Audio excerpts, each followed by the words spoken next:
안녕하십니까. 민볼 잠단자 양희찬입니다. 이번 영상은 매매에 관한 세 번째 마지막 영상이고요. 담보 책임에 관한 뒷부분과 그 다음에 환매, 그 다음에 매매의 효율에 관한 규정들이고요. 대단히 중요한 부분들이니까 확실하게 정리하셔서 내 것으로 만드시기 바랍니다. 자, 이제 조문을 보겠습니다. 그 다음 580조는 특정물의 하자죠. 그러니까 물건의 하자입니다. 일단 먼저 설명을 드리면, 자, 물건은 두 가지로 나뉘어요. 특정물, 세상에 똑같은 물건이 없다. 종류물, 똑같은 물건이 많은 경우고요. 특정물이든 종류물이든 물건의 하자가 있는 경우에는 매수인은 선의이고 무과실인 경우에 담보 책임을 물을 수 있는데요. 그 내용은 계약을 해지하고 손해배상을 청구할 수가 있습니다. 그런데 종류물의 경우에는 세상에 똑같은 물건이 많은 경우에는 손해배상을 청구하는 대신 완전물 급부 청구해서 다른 물건으로 바꿔달라고 뭐 할 수 있어요? 요구할 수 있다는 거 주의하셔야 되겠죠. 580조 1항입니다. 매매 목적물의 하자, 물건의 하자가 있는 거죠. 제 575조 1항의 규정을 준용한다. 따라서 목적물의 하자로 인하여 매매 목적을 달성할 수 없는 때에는 매수인은 계약을 해지하고 아울러 손해배상을 청구할 수가 있다. 계속 보시면 목적물의 하자가 계약의 목적을 달성할 수 없을 정도로 중대한 것이 아닌 때에는 매수인은 손해배상만을 청구할 수 있을 뿐이고 계약을 해지하지는 못한다. 뒤에 건 우리 판례 입장인데 중요한 건 아니고요. 그러나 매수인이 하자에 있는 것을 알았거나 과실로 인하여 알지 못한 때에는 매도인은 담보 책임을 지지 않는다. 매수인은 뭐 해야 되는 거죠? 선의이고 무과실해야 되는 거죠. 다시 말하면 물건에 하자가 있다면 선의이고 무과실인 매수인은 계약을 해지하거나 손해배상을 청구할 수가 있는 거죠. 이항입니다. 전항의 규정은 경매의 경우에 적용하지 아니한다죠. 다시 말하면 경매의 경우에는 매수인, 경락인이 권리의 하자에 대해서는 담보 책임 물을 수 있지만 물건의 하자에 대해서는 담보 책임 물을 수 없다는 거 꼭 기억해 두셔야 되겠죠. 581조입니다. 종류물이죠. 매매 목적물을 종류로 지정한 경우에도 그 특정된 목적물의 하자가 있는 때에는 전조의 규정을 준용한다. 따라서 목적을 달성할 수 없으면 선의 무과실의 매수인은 계약을 해지하고 손해배상을 청구할 수가 있는 거죠. 근데 여기서 좀 조심할 것은 뭐냐면 이 항인데, 전항의 경우에 매수인은 계약의 해제 또는 손해배상을 청구하지 아니하고 하자 없는 물건을 청구할 수가 있다. 다시 말하면 완전물 급부 청구권이 인정된다는 거죠. 그래서 종류물의 경우에는 똑같은 물건이 세상에 많기 때문에 해제와 손해배상을 청구하는 대신 다른 물건으로 바꿔달라는 의미에서 뭘 인정합니까? 완전물 급부 청구권을 인정하죠. 근데 여기서 좀 조심할 게 있어요.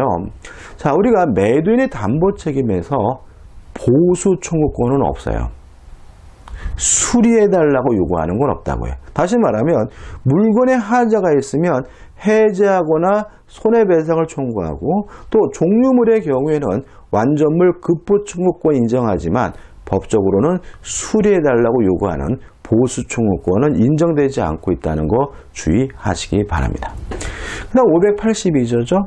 전 2조의 권리는 매수인이 그 사실을 안날로부터 6월 내에 행사해야 돼요. 전 2조입니다. 그럼 다시 말하면 물건의 하자에 대한 담보 책임의 제척 기간은 몇 개월입니까? 6개월인데 선의이고 무과실이니까 언제부터 6개월인 거죠?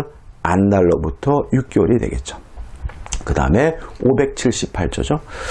자, 경매와 매도인 담보 책임입니다. 1항 보시면 경매의 경우에 경락인은 경락받은 권리의 하자가 있는 경우에 전 8조의 규정에 의하여 채무자에게 계약의 해제 또는 대금 감액을 청구할 수가 있다요. 근데 여기도 조심할 것은 앞에 조항에서 봤지만 물건의 하자에 대해서는 담보 책임 물을 수 없어요. 이 570조와 575조는 뭐겠습니까? 권리의 하자에 대해서만 담보 책임을 물을 수 있고요. 해제 또는 대금 감액을 청구할 수가 있고 또 담보 책임 부담하는 사람은 그 물건의 소유자 내지는 매도인인 누가 부담하는 거죠? 채무자가 부담하게 되는 거죠. 근데 문제가 있습니다. 왜냐하면 채무자는 돈이 없어서 자신의 물건이 경매된 사람이니까 무자력일 가능성이 높아요. 그래서 이항을 두고 있는 거죠. 전항의 경우에 채무자가 자력이 없는 때에는 경락인은 대금의 배당을 받은 채권자에 대하여 그 대금의 전부의 일부 반환을 청구할 수 있다요. 그럼 여기까지 정리하면 되겠네. 일단 경매가 됐을 때 물건의 하자에 대해서는 담보 책임 물을 수 없다. 권리 하자에 대해서만 담보 책임 묻는데 그 상대방은 1차적으로 누가 됩니까? 채무자고 다만 채무자가 무자력이면 배당을 받은 채권자가 담보 책임을 부담하게 된다는 거 주의하시면 되겠죠. 자, 3항입니다. 잘 안 나오는 부분인데 가로로 들려볼게요. 경매 목적물의 권리의 하자가 있더라도 손해배상은 청구할 수 없는 것이 원칙이다. 경매는 채무자의 의사에 의하지 않는 매매이므로 다시 말하면 채무자가 스스로 원해서 판 것이 아니라 강제로 뺏긴 거죠. 따라서 보통의 매매와 같은 매도인에게 책임을 묻는 것이 너무 가혹하기 때문이다. 그러나 예외적으로 손해배상 청구가 인정된다. 즉, 전 2항의 경우에 채무자가 물건 또는 권리 흠결을 알고 고지하지 아니하거나 채권자 그러한 흠결을 알고 경매를 청구한 때에는 경락인은 그 흠결을 안 채무자 채권자에 대하여 손해배상을 뭐 할 수 있어요? 청구할 수가 있는 거죠. 그럼 결국은 이렇게 되는 거죠. 보시면 지금 경매 경우에는 담보 책임 내용이 뭔가요? 1항에서 해제 또는 대금 감액 청구 원칙적으로 채무자나 경락인에게 손해배상을 청구할 수가 없는 거죠. 다만 3항에서 만약에 채무자의 매도인이 알면서 고지하지 않았거나 또는 채권자가 알면서 경매를 했다면 그 채무자 채권자에게 무엇을요? 손해배상을 청구할 수 있다라고 규정을 두고 있는 거죠. 3항은 참 잘 안 됩니다. 근데 579조입니다. 채권의 매매와 매도인의 담보 책임인데 일단 자 이런 문제입니다. 제가 1억을 받을 채권이 있는데 급전이 필요해서 다른 사람한테 그 채권을 양도하고 채권을 팔고 돈을 융통했어요. 예를 들어가지고 1억짜리 채권인데 9,500만 원 받고 팔았단 말이죠. 그러면 저한테 채권을 구입한 사람은 그 채권을 가지고 저의 채권을 가지고 채무자한테 1억을 받으면 500만 원 이익이겠죠. 근데 궁금한 건 뭐예요? 채무자가 돈 갚을 능력이 되는지인 거죠. 그래서 물어봤어요. 야 근데 네가 돈이 급하다 그래서 내가 9,500만 원에 네 채권을 사주긴 하는데 채무자가 돈 갚을 능력은 되니? 그랬더니 걱정하지 말래. 떼부자래. 그래서 뭐라고 했냐면 그놈이 못 갚으면 내가 대신 갚아줄게 라고 약속을 했어요. 1항입니다. 채권의 매도인이 채무자의 자력을 담보한 때죠. 다시 말하면 채무자가 못 갚으면 내가 대신 갚아줄게. 채권의 매도인이 채무자의 자력을 담보한 때는 매매계약 당시의 자력을 담보한 것으로 추정합니다. 그래서 원칙적으로 언제 자력을 담보한 거냐면 매매계약 당시의 자력을 담보한 거라는 거 기억해 두시고요. 가끔 이거를 추정한다인데 본다, 간주한다라고 나와서 오답으로 만드니까 주의하시기 바랍니다. 언제 자력을 담보한 거 추정합니까? 매매계약 당시에 자력을 담보한 것을 추정을 하는 거죠. 이게 원칙인 거예요. 근데 2항입니다. 자, 근데 만약에 그 채무가 아직 변제기가 도래하지 않았어요. 올해 12월 31일 날 변제기예요. 그러면 그놈이 못 갚으면 내가 대신 갚아주겠다는 내용은 결국은 오늘이 아니라 12월 31일 날 안 갚으면 대신 갚아주겠다는 얘기겠죠. 2항. 변제기에 도달하지 아니한 채권의 매도인이 채무자의 자력을 담보한 때는 언제입니까? 변제기의 자력을 담보한 것으로 추정한다. 지금이 아니라 12월 31일 날 안 갚으면 대신 갚아주겠다 약속한 것으로 추정한다는 거죠. 그럼 정리해보면, 자, 채권의 매도인이 채무자의 자력을 담보했어요. 채무자가 못 갚으면 내가 대신 갚겠다고 했어요. 원칙. 언제 자력을 담보합니까? 매매계약 당시. 다만 변제기가 도래하지 않았을 경우에는 변제기의 자력을 담보한 것으로 추정한다는 거 주의하시기 바랍니다. 583조입니다. 물론 매매계약은 쌍무계약이니까요. 이 매매에 관한 모든 책임과 의무는 동시인계죠. 이행관계죠. 따라서 담보 책임도 동시이행관계다. 잊지 마시고요. 그 다음 584조 마지막 조항인데, 자, 담보 책임에 관한 민법 규정은 임의 규정입니다. 따라서 당사자가 간에 특약으로 배제하는 거 가능해요. 당사자 간의 특약으로 면제하는 것도 가능합니다. 이게 전제예요. 다만 읽어볼게요. 매도인은 전 15조에 의한 담보 책임을 면하는 특약을 하는 경우 이거 가능하고 유효하고요. 따라서 이 면제 특약을 하면 더 이상 매도인은 무엇을 부담하지 않습니까? 담보 책임 부담하지 않는 것이 원칙이죠. 다만 매도인이 알고 하지 아니한 사실 및 매도인이 제3자에게 담보 책임 발생의 요건이 되는 권리를 설정 또는 양도한 행위에 대하여는 책임을 면하지 못한다. 앞부분만 기억하시면 돼요. 자, 담보 책임에 관한 민법 규정은 임의 규정이다. 따라서 면제 특약은 가능하고도 유효하다. 다만 알면서 고지하지 아니한 사항에 대해서는 그 책임을 뭐하지 못합니까? 면하지 못한다는 것까지 꼭 기억해 두시기 바랍니다. 585조입니다. 우리가 매매계약은 대표적인 쌍무계약이잖아요. 따라서 쌍방의 의무는 동시에 이행해야 되는 것이 원칙이니까 585조. 매매의 당사자 일방에 대한 의무 이행에 기한이 있는 때에는 상대방의 의무 이행에 대하여 동일한 기한이 있는 것으로 추정한다죠. 왜요?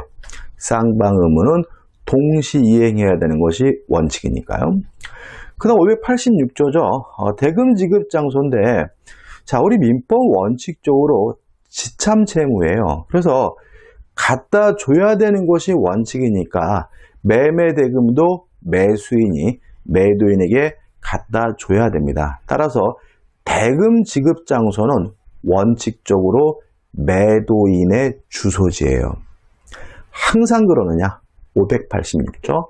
매매 목적물의 인도와 동시에 대금을 지급할 경우에는 그 인도 장소에서 이를 지급하여야 한다죠. 다시 말하면 원칙적으로 매도인의 주소지에 가서 매매 대금을 지급해야 되지만 예외적으로 인도와 동시에 대금을 지급하는 경우에는 어디가 대금 지급 장소가 되는 거죠?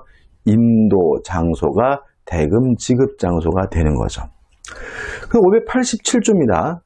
시험에 참 잘 나오는 질문인데, 자, 이런 겁니다. 자, 매매 목적물에서요. 자, 한번 생각해 보죠. 자, 요 시점에서 예를 들어서 매매 계약을 했거든요. 그리고 요 시점에서 인도를 했어요. 그러면 인도하기 전이라면 누가 점유하고 있습니까? 매도인이 점유하니까 매도인이 과실을 수취하고요. 인도 후에는 매수인이 과실을 수취하게 돼요. 다시 말하면 과실을 누가 갖는지 여부는 인도를 기준으로 결정을 하게 됩니다.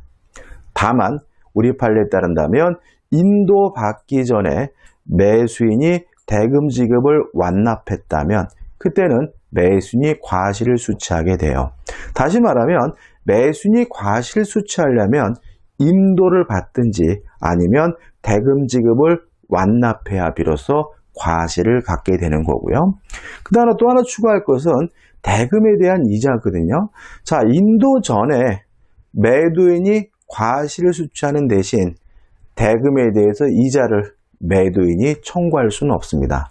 다만 인도 후에는 매수인이 과실을 수취하는 대신 대금을 아직 지급하지 않았다면 그 대금에 대해서 이자를 지급해야 된다는 것도 기억해 두시면 되겠죠. 그럼 보자고요. 매매 계약이 있은 후에도 인도하지 아니한, 인도전이죠. 목적물로부터 생긴 과실은 매도인에게 속한다. 매수인은 목적물로 인도받은 날로부터 대금의 이자를 지급해야 한다죠. 그러면 인도 전에는 매도인이 과실을 수취하는 대신 대금에 대해서 이자를 받을 수는 없고요. 인도받은 후에는 매수인이 과실을 수취하는 대신 매수인은 대금의 이자를 뭘 해야 되는 거죠? 지급을 해야 되는 거죠.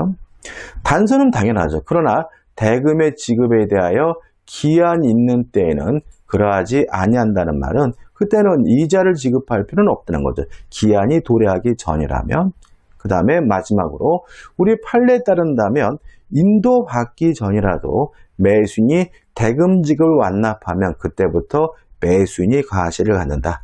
다시 말씀드리면 매수인이 과실을 수취하기 위해서는 인도를 받든지 아니면 대금 지급을 완납해야지만 과실을 수취하게 된다는 것 꼭 기억해 두시기 바랍니다. 그럼 588조입니다. 먼저 설명드리고 간단히 읽어볼 건데, 자, 매수인이 매매대금을 지급해야 되는데요. 누가 권리를 주장하고 있어요. 그런 경우에는 그 범위 내에서 대금 지급을 매수인은 거절할 수가 있습니다. 그럼 매도인은 어떻게 할 수 있냐면, 그런 매수인의 대금 지급에 대해서 담보를 제공하고 청구하거나 아니면 법원에다가 공탁해 줄 것을 요구할 수가 있습니다. 자, 읽어볼게요. 매도인이 이행의 제공을 하였더라도 매매 목적물에 대하여 권리를 주장하는 자가 있어요. 그러면 매수인은 불안하잖아요. 매수인이 매수한 권리의 전부나 일부 이를 염려가 있는 때에는 매수인은 그 위험을 안돼서 대금의 전부나 일부의 지급을 거절할 수가 있고요. 그러나 매도인이 상당한 담보를 제공한 때는 거절권 행사할 수 없다라는 말은 매도인은 상당한 담보를 제공하고 대금 지급을 청구할 수가 있다는 얘기고요. 589조. 매수인이 거절권을 행사한 경우에 매도인은 매수인에 대하여 대금의 공탁을 뭐 할 수 있습니까? 청구할 수 있다는 것까지 꼭 기억해 두시기 바랍니다. 그럼 590조입니다.